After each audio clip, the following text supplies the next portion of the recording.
Ushawahi kuhisi unatembea juu ya maganda ya mayai kila unapoongea na mtu fulani? Kwamba ukisema hivi ni kosa, ukikaa kimya ni kosa? Leo nitakufungua macho kuhusu gereza la kihisia ambalo unashikiliwa bila wewe kujua. Nitakupa ishara 6 za hatari, na namba 4 ndio mtego wa siri unaofanya watu wengi wabaki watumwa kwa miaka mingi. Kabla hatujazama ndani zaidi, usisahau kulike, kusubscribe na kuwasha kengele ili usiwe unapitwa na haya maarifa kila siku. Ishara ya kwanza, gaslighting, kupindua ukweli. Hii ni mbinu ya kikatili zaidi ya kudhibiti akili ya mtu mwingine. Gaslighting hutokea pale mtu anapokataa ukweli uliotokea ili kukufanya uanze kutilia shaka akili yako au kumbukumbu zako. Utasikia maneno kama sikuwahi kusema hivyo, unaweweseka, au unakuza mambo. Lengo lao ni kukufanya uache kuamini hisia zako na uanze kuwategemea wao kama chanzo cha ukweli. Ukifanywa hivi kwa muda mrefu, unapoteza ujasiri, self-confidence. Unaanza kuomba msamaha kwa vitu ambavyo hata hukufanya kwa sababu tu umedanganywa kuwa wewe ndiye mwenye tatizo. Katika saikolojia, hii inaitwa mental fog, ukungu wa kiakili. Mfano, unamkuta mpenzi wako akichati na mtu mwingine kimapenzi. Unamuuliza, badala ya kujibu anakwambia, wewe una wivu wa kijinga na unaanza kuwa na kichaa kama mama yako.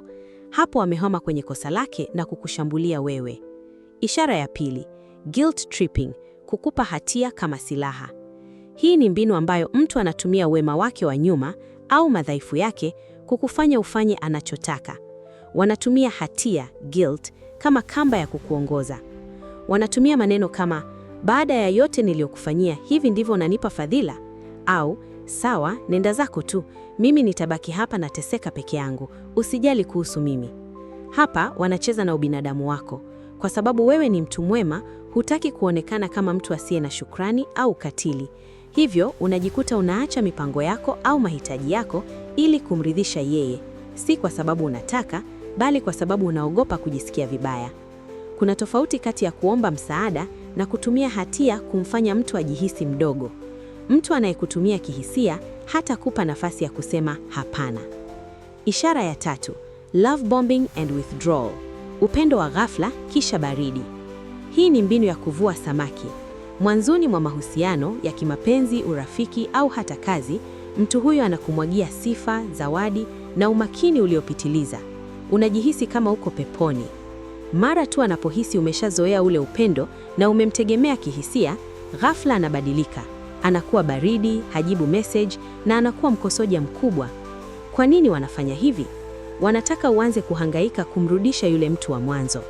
Unaanza kufanya kila anachotaka ili tu upate ile dozi ya upendo ulioizoea.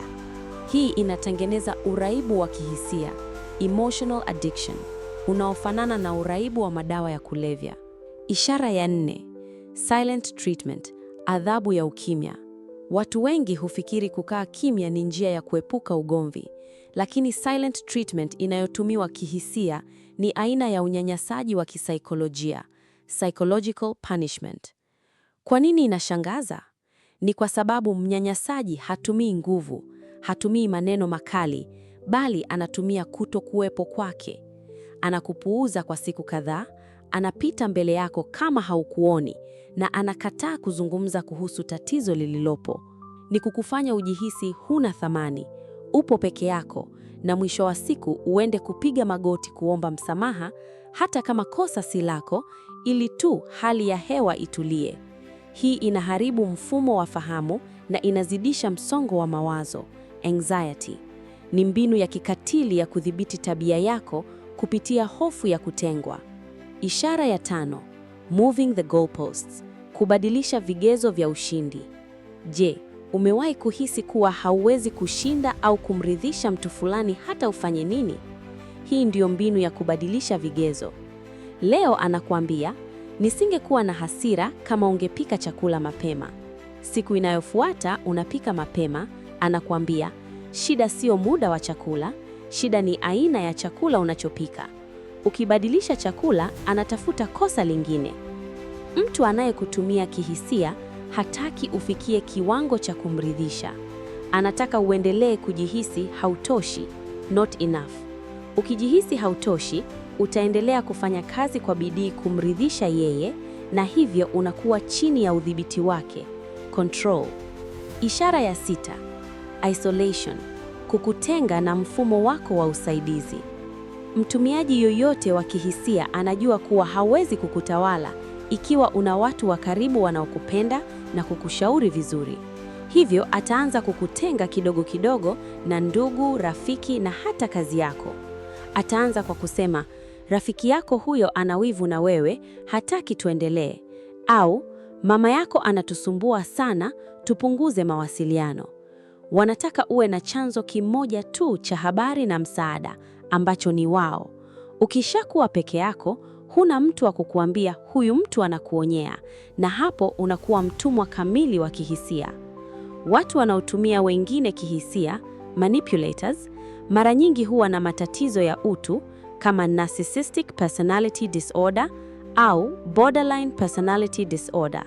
Wanafanya hivi kwa sababu hofu ya kupoteza udhibiti, wanahisi kuwa ikiwa hutakuwa chini ya udhibiti wao, utawaacha, kutokuweza kuwajibika, hawataki kukubali makosa yao, hivyo ni lazima wakupe wewe mzigo wa makosa hayo.